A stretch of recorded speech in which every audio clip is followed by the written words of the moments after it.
It was the scream rather than the gunshot that woke him. It was not a human scream. He knew that there had been a gunshot. The dissipating but familiar echo of it thrummed his ears as he raised his head, blinking eyes stinging from a mix of salt and drizzle. The scream sounded again as he shifted to press his hands against chilly, rubberized metal, pushing against a surface that heaved and swayed. He jerked towards the source of the scream, the keening, piercing quality it possessed sending a jolt of pain through his skull. More blinking brought the screamer into focus, confirming its inhuman nature. The gull angled its head at him, a stiff, grating breeze ruffling its feathers as it bobbed on the deck as if preparing for something. He wondered if it intended to fly at him. Gulls could be vicious.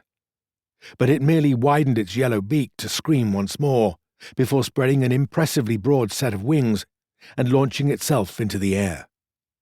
Following the track of its flight, he watched it skim choppy grey waters before disappearing into a bank of mist.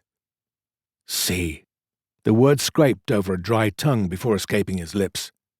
I'm all at sea. For no reason at all, this struck him as remarkably funny, and so he laughed. The pitch of his hilarity surprised him, the loud, breathless peals of mirth causing him to descend once more to the deck as he convulsed. Deck, he realized as his laughter faded. I'm on a boat. Or a ship.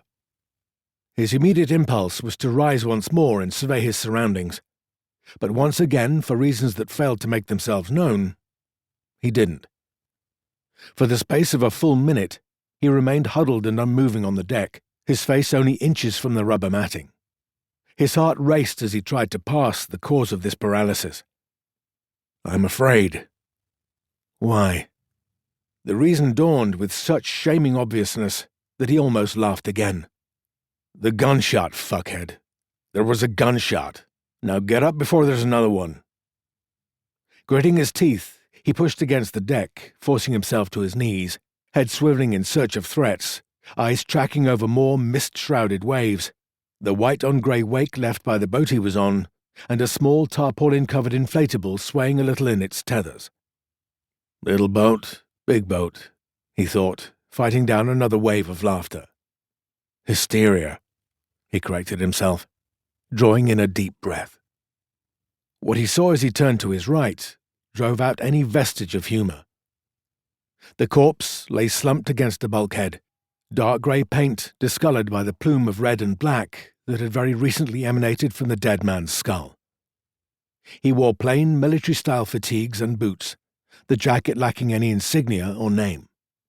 His head lolled to one side, the face a stranger, although the passage of a bullet fired beneath the chin to puncture the top of the skull will do much to alter a man's features.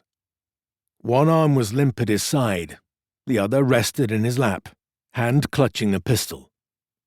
M18. Sig Sauer. The words were a softly spoken reflex of recognition. He knew this weapon. It was a standard-issue U.S. service pistol, 17-round capacity, effective range 50 meters. However, more significant in that moment was the realization that while he could name a pistol, he couldn't name himself. A groan escaped him, expressing confusion so acute it was more like pain. He closed his eyes, heart pounding faster than ever. My name is... My fucking name is... Nothing came. Just a blank, silent void, like reaching into an empty box. Context, he told himself, as fear began to surrender to panic. You've had a bump on the head, an accident or something. This is a dream, or a hallucination. Think of a context, a home, a job, then the name comes. He grunted with the effort of summoning inner focus, eyes leaking tears as he squeezed them shut, tighter and tighter. A home. Nothing. A job. Nothing. Lover. Wife. Nothing. Mother, father, sister, brother. Nothing.